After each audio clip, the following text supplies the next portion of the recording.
Welcome back to the program. My name is Abdiaziz, Hashim, and as sign language interpreter at the bottom end of your screen is Joyce Wairimu. Thank you, Joyce. We begin at Afya House, where 16 more patients have been tested positive for the novel coronavirus in Kenya, raising the total number of the confirmed cases in the country to 142. Health Chief Administrative Secretary Dr. Mercy Mwangangi said the new cases include 15 Kenyans and 1 Nigerian national. The government has now issued a directive on burials of victims of coronavirus who must be buried within 24 hours. Dr. Mercy Mwangangi noted that out of the 16 new cases, 12 have been confirmed in Nairobi, 3 in Mombasa and 1 in Kilifi. In the last 24 hours, we have tested a total of 530 samples, out of which 16 people have tested positive for coronavirus disease. Out of this number, 15 are Kenyans and 1 Nigerian national. Out of this number, 11 have got a history of travel, while 5 are locally transmitted. This now brings the total number of those who have tested positive for the disease in the country to 138. The new cases include 9 males and 7 females and are all aged between 22 to 66 years. To date, we have managed to test 3,836 samples from individuals. The distribution of these new cases, according to their counties, is as follows: Nairobi, 12, Mombasa, 3, Kilifi, 1.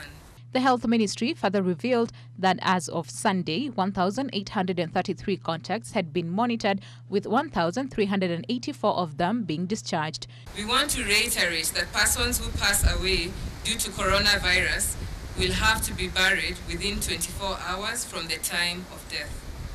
And the burials are restricted to less than 15 close family members. As you may recall, Transport Cabinet Secretary James Macharia says that all persons visiting open spaces such as supermarkets, markets and using PSVs should at all time wear face masks to curb the spread of COVID-19. The serious constellation of the situation, the government has extended the ban for another 30 days with effect from tomorrow, 6th April 2020.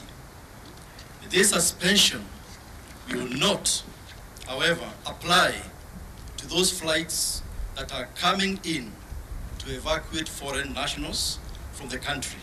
From tomorrow, Monday, 6th April 2020, any matatu operator found not observing the said directives will have their SACCO licenses suspended and the vehicle bonded. So far, 4 patients have succumbed to COVID-19 in Kenya. And in other news, Kenyan faithfuls joined the rest of the world in marking Palm Sunday despite the coronavirus pandemic. Majority of churches carried out online sermons in the celebration that culminates into Easter holiday. Our reporter Jeff Khaimba with more details on that particular story. At All Saints Cathedral, Nairobi, just a handful of the church officials could be seen presiding over the Palm Sunday celebrations. In a rare church mass, choir members and a few officials, led by Provost Sami Wainaina, held this historic event with empty benches as the congregants followed the service on television and the other social media platforms at their various homes. We don't in the history of Kenya, we haven't experienced anything like this. This cathedral has been here for over 100 years. We have never closed, not even a single day. And this cathedral opens for everyone, from members of the cathedral or non-members. And people find this place as a sanctuary. And I don't need to go to the history of Kenya. The Palm Sunday recounts the biblical story of Jesus' triumphant arrival in Jerusalem before his crucifixion, with palm leaves and clothing laid on his path. It comes on the last Sunday of Lent and the first day of Holy Week. As a tradition, Palm Sunday observances includes the waving of the palm branches in procession, the blessings of the palms, and the making of the small crosses with the palm fronds. We have gotten feedback of people who are sitting together at home, that as we are conducting services here, they are also conducting theirs. And so it's like priesthood is not just based in church, but it has gone to the home, which is something wonderful. It's something new. So although this is a Palm Sunday without the congregation here, it is the physical church that is closed. People are the church.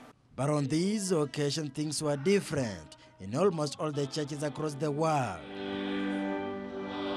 The coronavirus pandemic is what has led to the Christians distancing themselves from congregating. God is also teaching us something, how we can do church differently. I don't think there was any pastor who was prepared to ever do such things. Fortunately for us as a cathedral, we were present online. So what we only did when this happened was now to make ourselves more available to our people. And that has opened this cathedral, and I want to imagine all churches and all the clergy on how to do church virtually. And we were gradually moving from giving cash into people swiping, using M-Pesa or bank transfers. Already that was happening. So it is not completely new. So although we are not getting our targets, but in terms of sustainability, we have very committed members of the cathedral, and we are truly grateful. Pope Francis, also while at Vatican and Rome in Italy, led the world in celebrating the Palm Sunday Mass without the public, while observing the social distancing as a measure of curbing the COVID-19 infection. Pope Francis, looking so pensive, blessed the braided palms held by the others, then held by oneself. Beside his aides, a few invited prelates, nuns and the lay people were also present, sitting solo in the first pews and staggering meters apart to reduce the risk of the infection. This was the clear picture that was witnessed in almost all the churches across the world as the Christians marked the Palm Sunday. The seats remained empty following the coronavirus pandemic, which has so far claimed more than 60,000 lives across the world, with more than 1 million people infected. Reporting for Ebru TV, I'm Jeff Haimba. Now let's head over to the coastal region where Kilifi Deputy Governor Gideon Saburi has been denied police bond. The Deputy Governor, who was arrested on Friday, hours after being discharged from Coast General Hospital Isolation Center, is currently held at the Port Police Station after he recovered from the novel coronavirus. A contingent of about 20 DCI officers in at least 4 cars was at hand to arrest the DG on Friday. Saburi had kept the detectives waiting at the hospital for about 5 hours. According to his lawyer, Otiende Amolo, who tried to secure Saburi's release on a police bond, says he could not understand why his client is being denied police bond. Saburi is likely to be charged in court on Monday for refusing to self-quarantine upon arrival from an official trip to Germany on March 6th. Health CS Mutahi Kagwe said the government would use Saburi as an example for those who refuse to adhere to the anti-coronavirus measures issued by the government to try and check the spread of COVID-19. He has been declared fit after being subjected to 3 tests, all of which have turned negative. Naturally, the issue of the law, we will now follow up with him. The CS maintains that to halt the spread of the virus, people should heed to the directives, including self-quarantine, terming those who refuse to do so as selfish. I do not wish to scare you, but with the figures I have just read to you, there is no gainsaying that this is a very serious threat to our lives and to our nation. On Saturday, leaders from Rabai defended Saburi, saying he has already suffered enough punishment. Philip Mbaji, a vocal opinion leader in Rabai, said the DG has suffered enough psychological torture and trauma. Saburi is facing a fine of up to 30,000 shillings or a jail term of not more than 3 years. Kenya has so far recorded 142 cases, 4 deaths and 4 recoveries. Winnie Lubembe for Ebru TV. Kenyans have been urged to be cautious when purchasing personal protective equipment, particularly those sold by the street hawkers, due to quality concerns. This comes even as Kenyans are required by the Health Ministry to wear masks from tomorrow, as the country has recorded 16 more cases of COVID-19. You will be violating the Ministry of Health's regulation on coronavirus if you are found in public places without mask. The government declared as positive cases of COVID-19 in the country continues to soar.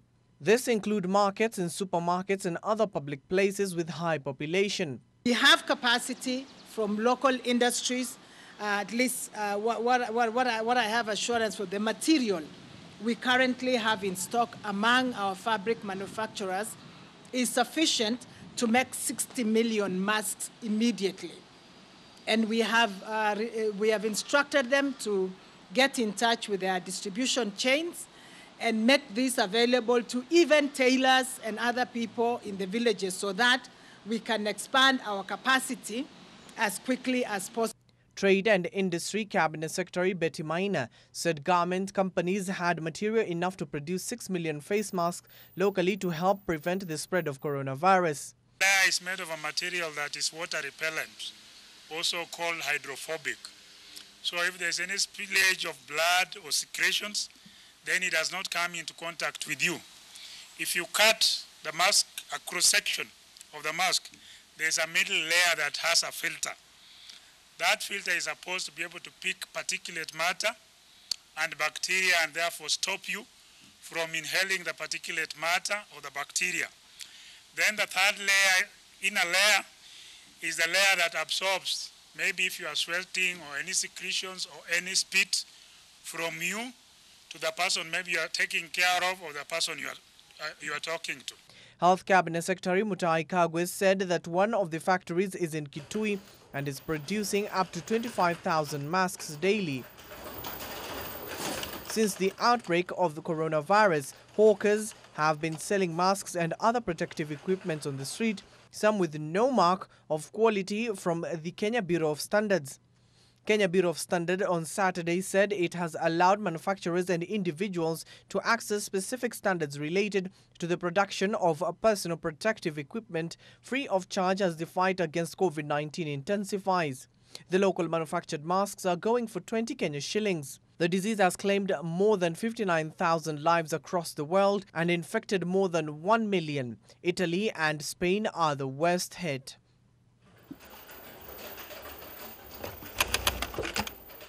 Keses Member of Parliament Mishra Kiprop has proposed that a lockdown be enforced in counties that have been adversely affected by the novel coronavirus. The leader has further urged Kenyans to adhere to the regulations set by the Ministry of Health. This is the right time to come to lockdown, but not whole country. To the high risk, prevalent, already prevailed and prevalent places, locations like Nairobi, Mombasa, Kilifi and so on and so forth. But complete lockdown to the country is not alarming. But we need lockdown, and we don't want the counties where this thing prevailing not to spill over to other counties. Today in our constituency cases, we have around 12,000 elderly people, abos and kogos, and also very needy people. We are giving them free chakula for whole 1 month. I overreacted myself to Madam Deputy OSPD and our DCC, Mr. Thayari, which was not needed and necessary. So I personally, for that reason, very remorseful, apologetic and asking for forgiveness. Kisii County has embarked on a cleaning and fumigating exercise in a bid to contain the spread of the deadly contagious coronavirus in the devolved unit. The exercise, which began early this morning and ran into the night in the Central Business District Kisii Town, saw thorough cleaning of public places. The county's Secretary Patrick Lumumba urged the general public to report any county administrators that did not promote adherence to the laid-down health protocols. Fumigation of the streets, public areas and premises within Kisii Town and its environment is starting now. Exercise is poised to continue to cover all major towns in the sub-counties and all the households in the county, and I appeal all residents to cooperate with the government officials who are engaged in the fumigation exercise and in the enforcement officers and other guidelines given. We want to reduce the transmission of the COVID-19 transmission within the area of Kisii County. And as we have said before, the reason or the best way of ensuring that we limit transmission of the virus is ensuring that we keep hygiene and environmental sanitation. We ask all the business people in town, please ensure that your premises are disinfected on a daily basis. We will be sending our officers to guide you on how to do it and supervise the exercises in your premises.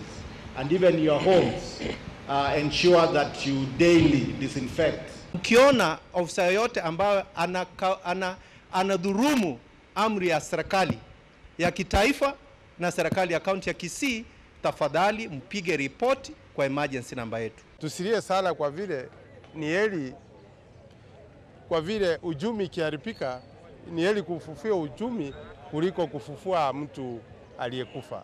And in other news, as COVID-19 pandemic continues to claim lives, imams in Eldoret have received training from government officials on how to handle bodies of those who die from the virus before being buried. More than 30 imams received the training as they mostly clean and bury their bodies. From the training, the imams have been told that bodies of those who die from the COVID-19 should be put in a special bag to prevent infection from the highly infectious virus. This comes after the government has directed those who succumb to the deadly virus to be buried within 24 hours.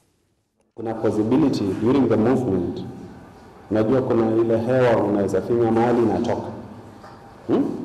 Ikitoka na labda hujajiweka kwa kinga, uanze kuchukua hiyo pumzi yake, hiyo mnyama yake. Ama kuna certain secretions yenye zimetoka, ikishika wewe. Those are the things we want to prevent from reaching you, who is still without the virus. Shida kubwa inakuja katika kuosha na kukafini. Kukafini ni ile kutoa katika pamba sehemu ambazo ziko wazi, pua na mdomo. Sasa kukafiniwa na kuvishwa sanda ndio na kuoshwa ndio sehemu ngumu. Ndio maana tumekuja kuelimishwa na madaktari wetu, likitokea hili kama Waislamu tutamfanyia nini ili apate kuzikwa. Kuna nguo maalumu tulizoonyeshwa za watu kuvaa ambazo zenyewe ni za gharama, na kuna mabegi yale ya kuhifadhi maiti, body bags kawaida zinavyojulikana, kuwa yenyewe ni gharama kubwa.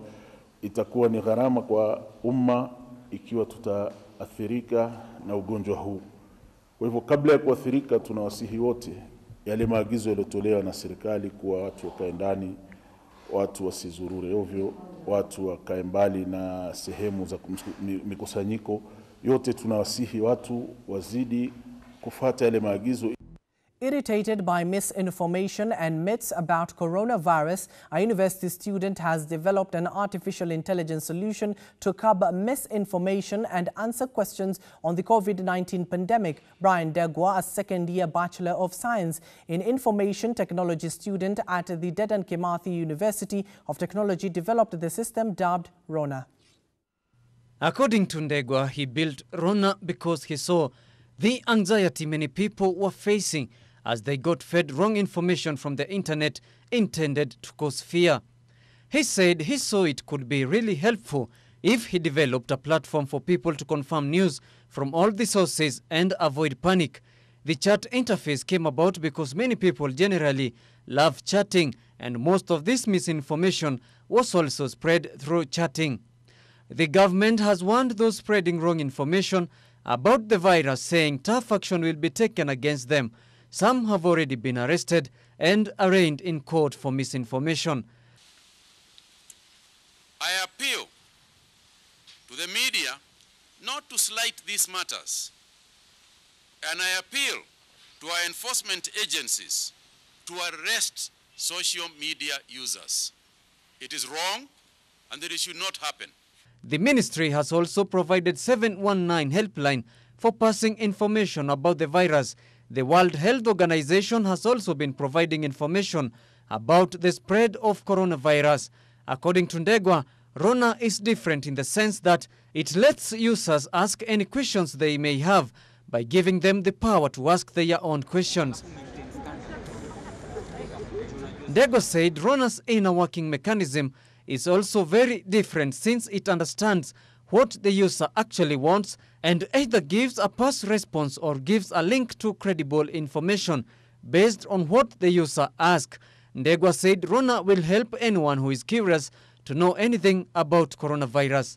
Ndegwa said it's normal for some users to get overwhelmed when using the new platform. To solve this, Rona has a series of dynamically generated lists of questions that most people have been asking.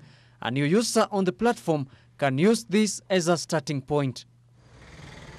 Ndegwa said Rona is trained to gather information from credible sources, mostly government-recommended sites or sites approved by World Health Organization to have credible information. Ndegwa said he took less than a week to come up with the system. The total number of coronavirus cases confirmed so far in the country has reached 126, with 4 deaths. Reporting for Ebru TV, I'm Kaindo Stefano. As a way of enhancing an enabling and safe environment to curb the coronavirus pandemic in prisons, Faraja Foundation, in partnership with the Kenya Prisons Department, donated toiletries meant to benefit inmates, led by the foundation CEO Jane Kuria. The donation is aimed at assisting prisoners during this difficult moments occasioned by coronavirus, which led to the imposition of dusk to dawn curfew by the government. Addressing the media after the distribution, Prisons Commissioner General Wycliffe Ogalo lauded the move, saying it will boost efficiency at all prisons across the country. Today we are here to flag off a support with sanitary toiletries, because basically the lockdown has made it impossible for us to go to the prisons that we work with and to be able to support. And because of wanting to observe sanitation, we are providing soap today. Next week we shall provide toilet papers and other items that are required. This is because the Commissioner General requested us to be able to support in this, so that the inmates, even the officers that are in the stations, can be able to observe sanitation. We have done many other, in partnership with Prison Service, we have done very many other projects, but this is what is important. What we would like to urge Kenyans is that we listen to what the government is telling us through the Ministry of Health, and let's listen so that we can minimize the adverse effects of COVID-19. As I say that, I also want to acknowledge the very fact that we have walked the journey of partnership with Faraja from 1999. But this is a landmark because Faraja has teamed up with Kenya Prison Services to ensure that we enable our inmates to observe the basic hygiene during this trying moment of COVID-19. While saying that, I want it to be I want it to come out clearly that the onslaught against COVID-19 cannot be singularly fought. It requires a multi-sectoral approach, both state and non-state, and that's why Faraja has responded to our request. Now to the international scene, COVID-19 is disrupting Christian preparation for Easter, as well as the religious observances of Jews and Muslims. While most churches and synagogues and mosques have suspended in-person services, several religious leaders in America are under fire for violating bans on public gatherings. This Florida pastor was arrested for holding church services for hundreds of worshipers. Rodney Howard Brown was charged with holding an unlawful assembly, defying local coronavirus stay-at-home orders. He remains defiant. I'm not ashamed to be arrested for the First Amendment of the United States, which I know other people think I was getting arrested for other things. I mean, you can make up whatever charges you want to. I know the sheriff said we can't hide behind the First Amendment, but we can. Local authorities are taking the infraction seriously. His reckless disregard for human life put hundreds of people in his congregation at risk, and thousands of residents who may interact with them this week in danger. It's not an isolated case. People recently packed into a church outside Baton Rouge, Louisiana. The pastor was also arrested. Since the coronavirus outbreak, many places of worship have closed their doors, holding services online. Reverend Sylvia Sumter says it's the right thing to do. To put people in danger, to me, goes against your edict to sort of say, do no harm, but to serve the greater good. And keeping the doors of the church open is not serving the greater good of your flock and those whom they come in contact with. With new restrictions, some churches are holding outdoor services that allow more social distancing. Even though we have to keep a distance, we can still come together. Many places of worship are hurting financially. Halting services halts in-person donations. Now there's a push to increase online giving. When this is over, we still want to have a church and a sanctuary. We have a mortgage to pay, keep the lights on, and pay the salary of the employees, and that's a big part. Adding to the uncertainty, no one knows when the pandemic will end and public gatherings for worship can resume. Chris Simpkins, VOA News, Washington.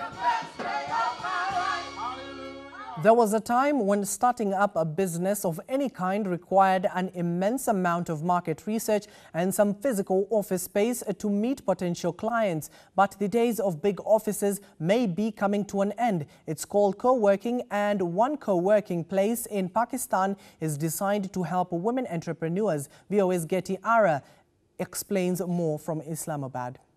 Sara Ali is developing an IT platform to improve communication between citizens and the government. While her IT startup isn't big enough to invest in office space, it isn't small enough to run from home either. So she has chosen a co-working space or an office work share in Islamabad called We Create. I think this is a great place and also a cost-effective way. Because obviously when you are trying to build your startup business, you have to work with your budget. We Create opened its doors in 2014, and along with internet, offices, and conference rooms, it also provides entrepreneurial trainings and counseling. Creating an office space is a big hassle for women in Pakistan. They usually face so many operational hassles that it takes their focus away from business development and into operational management. So we created an all-inclusive facility to help them. Some entrepreneurs, such as Andalib John, travel from remote areas to take advantage of We Create's seminars and trainings. We learned how to turn an idea into a business, how to value our ideas in marketplace, and how we can benefit from it. I really need a training on how to pitch my ideas as well. In a conservative country like Pakistan, millions of women dream of owning their own businesses. So far, more than 30 women have launched their businesses operating from We Create, challenging a highly male-dominated workforce. For Getty Ara Anis in Islamabad, Pakistan, Bejan Hamdard, VOA News. Now let's take this short introduction and I'll be back with the latest in the world of sports. Now, former AFC Leopards chairman Alex Ole Magello now wants Football Kenya Federation to immediately clear all dues owed to ex-Harambee Stars coach Adel Amuroche of 109 million Kenyan shillings. World Football Governing Body FIFA extended the deadline for FKF to pay Amuroche in full to April 24th or face unspecified action. Coaches didn't come to coach Nyamoya's team. They were coaching Harambee Stars. If they were coaching Nyamoya's team, then Nyamoya should pay. But if they were coaching Harambee Stars, which is Kenya national team, FKF must pay. If not, I will request His Excellency the President, through the Minister of Sports, we see what to do so that we are not banned. You see why I'm saying there's a problem in soccer. This man who is the president now of FKF should even have talked to FIFA. Let us be paying him in installments. But this saying, I've asked the government, You have no respect even to the nation, to the government itself. But I support the minister. She's done well, and we'll continue supporting her.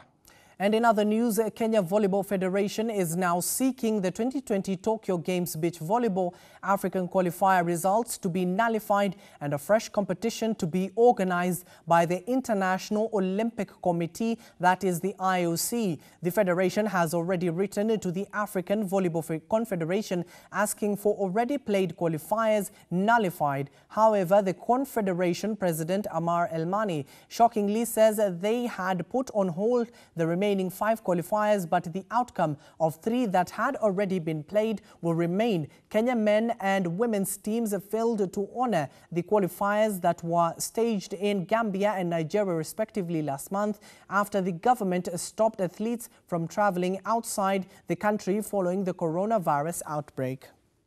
Most of CBB competition are postponed, and even our Olympic Continental Cup Beach Volleyball, we already achieved 3 out of 8, and we postponed the others until further notice. It followed that FIVB canceled a lot of tournaments and postponed another. With our wide views and vision of Dr. Eric Rasa and our encouragement to our Olympic committees, I believe IOC recommend to postpone the Olympic Games. FIFA could raise the age limit for the men's football tournament at the next summer's rearranged Olympic Games in Tokyo to 24 from 23. The sports governing body has recommended moving the limit to accommodate players eligible for this year's games, which were postponed because of the coronavirus pandemic. Players born on or after 1st January 1997 will be allowed to play. The decision is, however, yet to be approved by the FIFA Bureau. The tournament is due to start on 23rd July 2021.